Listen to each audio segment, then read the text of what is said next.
Halo teman-teman, selamat datang di channel Ari Ardian dan inilah alur cerita film Midway 2019. Film ini diangkat berdasarkan kisah nyata dengan latar belakang Perang Dunia Kedua di tahun 1942, di mana saat itu Amerika Serikat tengah menghadapi kesulitan pasca serangan dadakan yang dilakukan oleh pesawat tempur milik Jepang yang berhasil menenggelamkan kapal milik Amerika yaitu USS Arizona, tepatnya di Pearl Harbor. Dan menariknya dalam film ini bukan hanya menampilkan kehebatan pasukan tempur Amerika saja, namun kita juga diperlihatkan bagaimana kehebatan pasukan tempur milik Jepang di bawah komando Laksamana Isoroku Yamamoto. Oke deh cuy, tanpa banyak basa-basi lagi, mending langsung aja kita mulai ke alur cerita filmnya. Bareng Ari Ardian, inilah alur cerita film Midway 2019.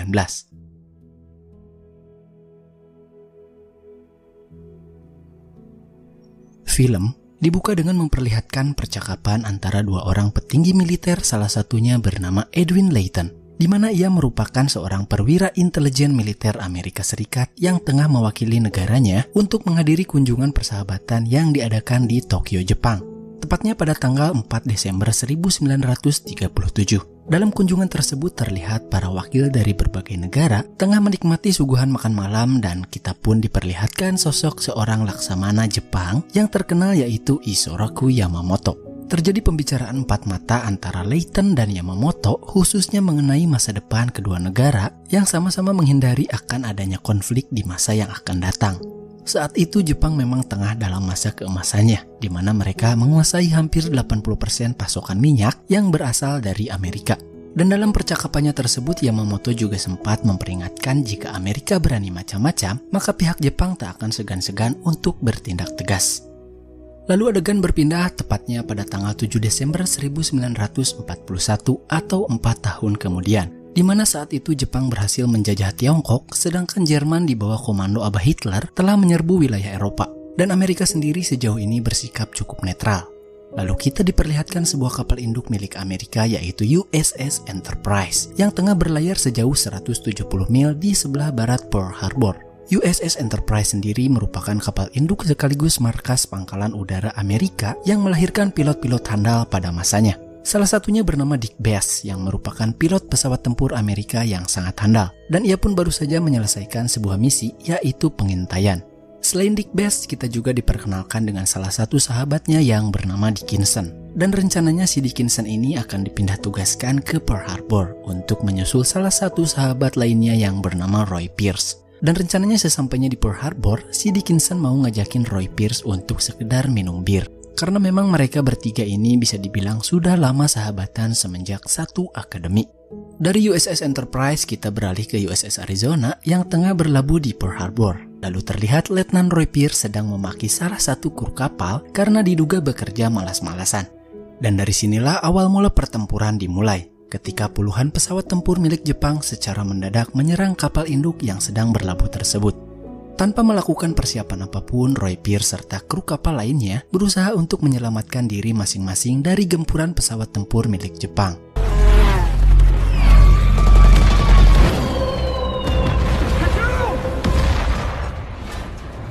Sementara itu, Layton yang baru saja mendapat kabar jika Jepang melakukan serangan terhadap Amerika, segera bergegas untuk menuju ke kantornya. Dan terlihat pemandangan yang menyedihkan kala kapal induk USS Arizona menjadi sasaran empuk pesawat tempur milik Jepang. Sesampainya di kantor, ternyata serangan masih berlanjut, di mana para pesawat tempur Jepang ini menyerang secara membabi buta.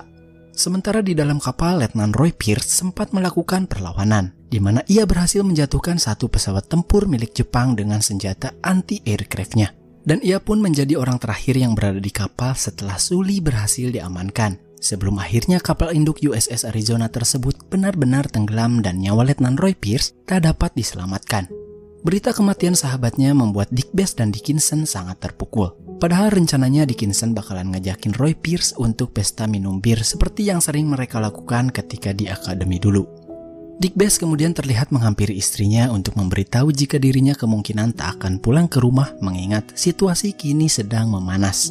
Dan ia pun sempat mengunjungi rumah sakit untuk bertemu dengan Sully, salah satu korban yang berhasil selamat dari serangan yang dilakukan oleh Jepang. Ia pun sempat bertanya mengenai keadaan terakhir Roy Pierce, namun Sully memberikan isyarat jika sahabatnya itu dipastikan tewas. Dan karena penasaran, Dick Bass mencoba untuk masuk ke salah satu ruangan jenazah, sambil memberitahu ciri-ciri sahabatnya yang menggunakan sebuah cincin persahabatan mereka. Dan ia pun kaget ketika melihat salah satu jenazah dengan ciri yang serupa tengah dalam keadaan yang mengenaskan.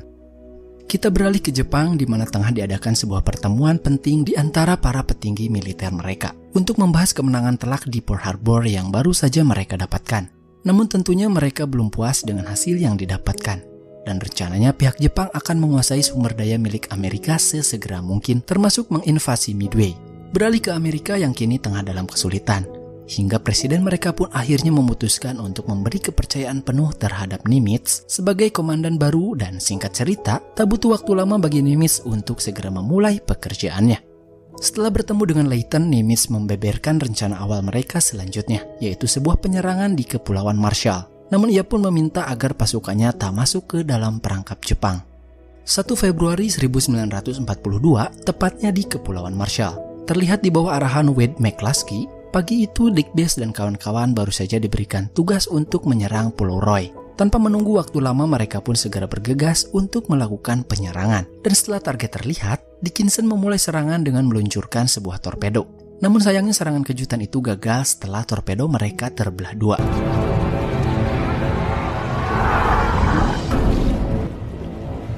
Dan kini tiba giliran Dick Bass yang melakukan aksinya. Ia berinisiatif untuk menghancurkan pangkalan udara milik Jepang, sebelum para pesawat tempur Jepang itu keburu menghancurkan Enterprise. Dengan gerakan menukik yang cukup tajam, seolah menantang peluru di atas ketinggian 1.600 kaki, Dick Bass berhasil melepaskan bom yang berhasil menghancurkan pangkalan tersebut.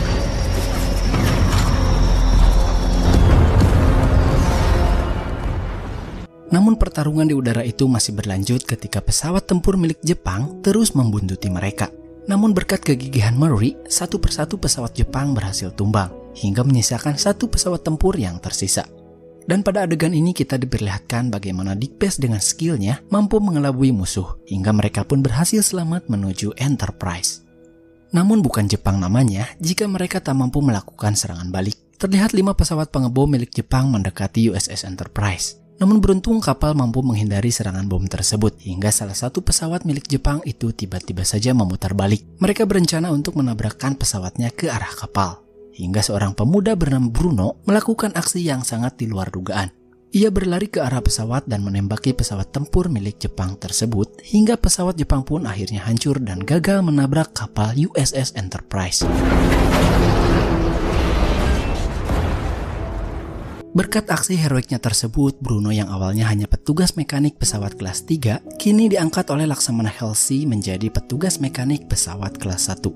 Singkat cerita, pada tanggal 18 April 1942, kapal induk USS Enterprise kedatangan tamu dari Angkatan Darat, seorang letnan kolonel bernama James Doolittle yang baru saja mendapatkan misi, yaitu pengeboman di kota Tokyo. Dan di bawah cuaca ekstrim saat itu, akhirnya ia mampu menerbangkan pesawatnya untuk segera menuju ke Tokyo. Singkat cerita, James Doolittle berhasil melakukan tugasnya setelah beberapa bom berhasil mendarat ke kota Tokyo. Dan rencananya mereka akan mendarat di daratan Cina, tepatnya di Kuzo, karena malam itu pesawat yang mereka tumpangi kehabisan bahan bakar. Sampai akhirnya semua kru serta James Doolittle harus melompat dari pesawat tersebut. Dan sampailah James di suatu desa bernama Zhejiang, Cina, di mana pemukiman ini merupakan daerah jajahan Jepang pada masa itu. Awalnya James dianggap sebagai ancaman oleh para warga. Namun setelah ia berdiskusi dengan salah seorang guru yang paham bahasa Inggris, mereka pun nampaknya mulai mengerti jika James berada di pihak mereka. Apalagi setelah James mengatakan dirinya baru saja mengebom kota Tokyo. Dan mereka pun mulai mengantarkan James ke tempat yang dituju. Namun belum sampai mereka di tempat tujuan, tiba-tiba saja pesawat tempur milik Jepang melintas dengan melepaskan beberapa bom. Otomatis membuat para warga kocar-kacir, dan diduga serangan tersebut akibat bentuk pelampiasan Jepang terhadap Amerika yang menyerang kota Tokyo. Sehingga para warga sipil yang menempati pemukiman di Zhejiang terkena imbasnya. Dari Zhejiang kita beralih ke kapal induk Jepang, di mana terlihat Laksamana Nagumo sedang menyiapkan sebuah strategi perang di hadapan Laksamana Yamamoto. Dan mereka berencana untuk menyerang Midway, namun Laksamana Yamamoto terlihat sedikit ragu dengan rencana Nagumo. Mengingat pihak Amerika bisa saja mengetahui rencana tersebut, dan Yamamoto memastikan jika kapal induk Amerika harus datang dari arah Pearl Harbor. Sementara dari pihak Amerika terjadi sedikit dilema di mana Nimitz baru saja mendapat telepon dari Washington. Dan itu artinya terjadi dua perbedaan pendapat antara Washington dan juga Edwin Layton. Namun nampaknya Nimitz lebih mempercayai Edwin Layton yang mengatakan jika Jepang kini tengah mengincar Midway, dan serangan itu dimulai kurang lebih dalam 1 minggu ke depan. Dan untuk lebih memastikan sumber kebenarannya, Nimitz meminta Layton untuk mengantarkannya ke salah satu kerabat Layton yang bernama Rosford, yang bekerja di stasiun Haipo sebagai ahli pemecah kode rahasia. Singkat cerita, mereka pun sampai di kantor si Rosford, yaitu stasiun Haipo, dan tugas mereka yaitu menyadap saluran komunikasi milik Jepang dalam bentuk pesan rahasia atau kode, yang mungkin istilahnya semacam hacker cuy. Adapun penemuan mereka yaitu sebuah kode bertuliskan huruf AF yang kemungkinan besar itu ditulis oleh pihak Jepang sebagai pengganti kata Kepulauan Midway. Kita beralih ke galangan kering, tepatnya di Pearl Harbor, terlihat kapal induk USS Yorktown yang tengah direnovasi setelah mereka kejatuhan bom seberat 500 pound. Butuh waktu sekitar 2 minggu untuk memperbaikinya. Namun Nimitz meminta agar pengerjaannya sesingkat mungkin karena posisinya Amerika sedang mengalami krisis kapal induk. Dan Nimitz memastikan jika Yorktown harus segera berlayar dalam waktu 72 jam ke depan. Setelah dari Yorktown, Nimitz segera memulai pertemuan untuk membahas strategi mereka dalam mengalahkan Jepang. Namun mereka harus memastikan seberapa akurat hasil penyelidikan yang dilakukan oleh Layton dan Rosford mengenai rencana Jepang di Kepulauan Midway. Dan Layton memberikan informasi yang spesifik jika Jepang akan menyerang Midway di tanggal 4 Juni dari barat laut arah 325 derajat atau 175 mil dari Kepulauan Midway tepat pada pukul 7 pagi. Sementara itu dari tempat Digbase mereka dikejutkan dengan kedatangan kapal induk Yorktown sesuai yang diinginkan oleh Nimitz. Dan tak disangka mereka pun bisa tiba tepat waktu. Dan hal itu tentu saja memberikan sedikit harapan untuk Digbase dan kawan-kawan. Lalu tibalah kita di tanggal 4 Juni 1942, lalu terlihat semua skuadron Jepang nampaknya mulai berkumpul. Tepat pada pukul 6:40 waktu setempat, mereka mulai bergerak untuk menginvasi Midway. Dan kini para pesawat tempur milik Jepang tersebut tengah melintas tepat di Kepulauan Midway, sambil menjatuhkan beberapa ekor bom.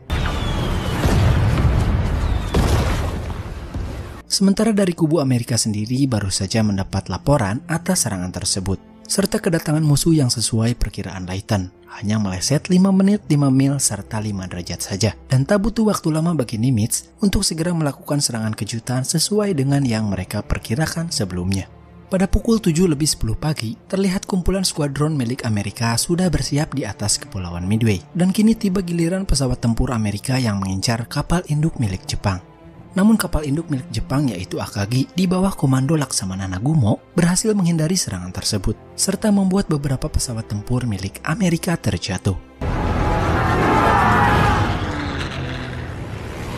Di sisi lain, pesawat pengintai Jepang melaporkan adanya posisi kapal induk milik Amerika, dan Laksamana Nagumo sempat mengira jika itu merupakan jebakan Amerika. Namun ia tetap memaksakan diri untuk mempersenjatai para pesawat tempur yang menyerang Midway dengan torpedo serta bom penembus baja. Pada pukul 7:45 pagi terlihat kapal selam milik Amerika yaitu USS Nautilus dari jarak 250 mil barat laut Midway mulai bergerak untuk mengintai kapal induk milik Jepang. Disusul dengan rombongan dari USS Enterprise di bawah komando Digbase dan juga Wade McCluskey. Sementara di bawah laut, USS Nautilus mengawali serangan setelah mereka menemukan posisi kapal induk milik Jepang. Namun posisi mereka ketahuan sehingga pihak Jepang menghadiahinya dengan serangan bom air dan menyebabkan torpedo yang diluncurkan oleh Nautilus itu melenceng. Pukul 9:55 pagi, kini tiba giliran skuadron Hornet Torpedo 8 yang memulai serangan.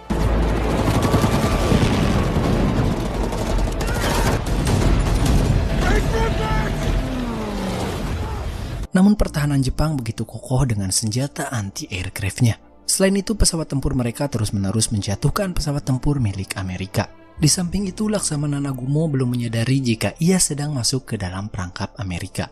Sementara para awak kapal Jepang sedang melakukan reload, pilot Wade McCluskey memulai serangannya dengan mengincar kapal induk Jepang yaitu Soryu. Dihujani dengan ratusan peluru, McCluskey terus menerobos tembok pertahanan Jepang. Hingga di ketinggian 1.800 kaki, ia mulai melepaskan bom untuk menenggelamkan kapal milik Jepang tersebut.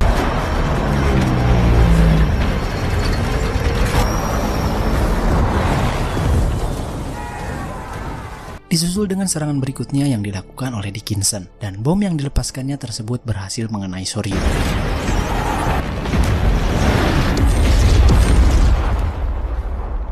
Dan kini, tiba giliran dari skuadron Dick Bass yang bersiap-siap untuk melakukan serangan. Seakan menantang peluru, Dick Bass terus menukik untuk menerobos barisan pertahanan Jepang yang kini semakin kehabisan peluru. Dan di ketinggian 1.200 kaki, Dick Bass melakukan aksi heroik dengan melepaskan bom yang mengenai dek kapal induk milik Jepang.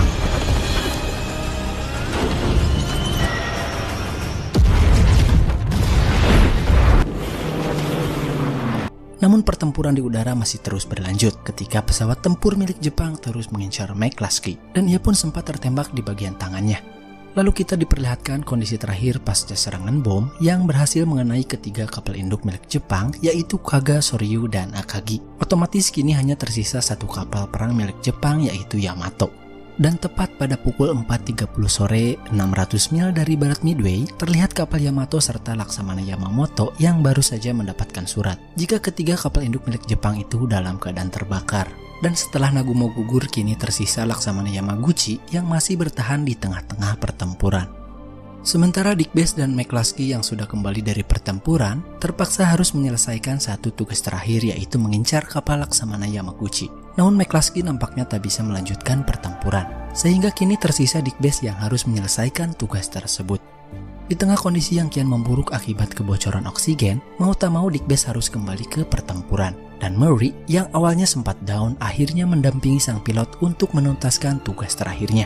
Sementara dari pihak Jepang sendiri, Laksamana Yamamoto meminta agar Yamaguchi terus bertempur sampai titik darah penghabisan.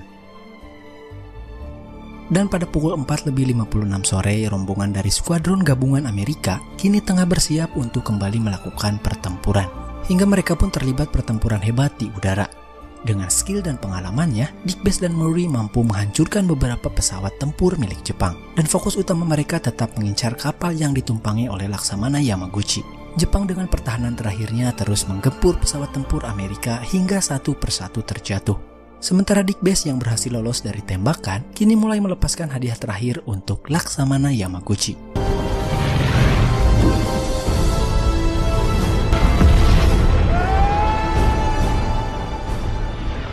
Beralih ke USS Enterprise, satu persatu pilot yang selamat dari pertempuran kini mulai mendarat di pangkalan. Dan tadi duga Dickinson berhasil selamat setelah kehabisan bahan bakar sekitar jarak 20 mil. Ia pun sempat bertanya mengenai kabar terakhir Dick Bass yang belum kembali, karena yang terlihat hanya sisa wingman-nya saja. Namun Dickinson tetap yakin jika sahabatnya itu berhasil selamat dari pertempuran. Dan berita gugurnya para pilot pun mulai membuat istrinya khawatir, sehingga sang istri tak mampu untuk menahan tangisannya. Hingga sore menjelang hampir tak ada tanda-tanda dari Dick Bass. Namun sesaat sebelum Dickinson meninggalkan pangkalan, tiba-tiba terdengar bunyi pesawat dari sang pilot. Dan Dickinson menjadi orang pertama yang menyambut kembalinya Dick Bass dari pertempuran. Setelah mereka berdua saling mengira jika keduanya sama-sama tak selamat dari pertempuran. Lalu petugas medis dengan cepat membawa Dick Bass untuk segera dievakuasi. Beralih ke kapal Laksamana Yamaguchi, para awak kapal serta yang masih selamat diperintahkan untuk segera meninggalkan kapal yang sebentar lagi akan tenggelam. Namun Laksamana Yamaguchi nampaknya enggan untuk meninggalkan kapal tersebut, sehingga ia ingin menikmati masa-masa terakhirnya di dalam kapal yang akan tenggelam. Dan Laksamana Yamamoto pun akhirnya secara terpaksa menarik mundur seluruh pasukannya. Layton yang baru saja mendapat surat laporan dari Roosevelt kemudian bergegas ke kantor Nimitz untuk menyampaikan kabar gembira mengenai berita kemunduran Jepang. Dan bisa dipastikan Amerika berhasil memenangkan pertempuran di Pasifik tersebut. Chester Nimitz memimpin armada Pasifik hingga kapalnya berlayar ke Teluk Tokyo untuk penyerahan Jepang pada tanggal 2 September tahun 1945. Lalu Laksamana Halsey kembali bertugas dan menjadi satu dari 4 orang yang dianugerahi Laksamana Armada Angkatan Laut Amerika Serikat. Isoroku Yamamoto ditembak dan dibunuh di Pulau Solomon di tahun 1943. Setelah pemecah kode Angkatan Laut Amerika berhasil menyadap rencana perjalanannya. Sementara James Doolittle menerima medali kehormatan dari Presiden Roosevelt atas kembalinya ke Amerika. Kemudian Dickinson diangkat menjadi Laksamana Muda serta pilot pertama dalam sejarah yang menerima 3 penghargaan sekaligus atas keberaniannya dalam pertempuran. Lalu Wade McCluskey akhirnya memimpin kapal induk pesawat tempur serta menerima penghargaan Wade McCluskey Award. Edwin Layton menerbitkan buku pada tahun 1985 dan menceritakan peran penting Rochefort sebagai pemecah kode selama pertempuran Midway. Lalu yang terakhir sang pilot Dick Bass yang juga menerima penghargaan atas aksi heroiknya di Midway, serta menjadi salah satu dari 2 pilot dalam sejarah yang berhasil menghancurkan beberapa kapal induk musuh dalam sehari. Dan film pun selesai. Oke, mungkin sekian dulu untuk pembahasan film perang kita kali ini ya guys. Mohon maaf jika ada salah kata ataupun penyampaian yang kurang bisa dipahami. Terima kasih buat kalian yang udah nonton video ini sampai habis, dan terima kasih juga buat kritik dan saran dari kalian semua. Semoga kedepannya channel ini bisa lebih baik lagi. Insya Allah kita ketemu lagi di rangkuman film selanjutnya dengan film-film pilihan yang pastinya seru dan berkualitas. Akhir kata, billahi taufiq wal hidayah. Wassalamualaikum warahmatullahi wabarakatuh. Thanks for watching.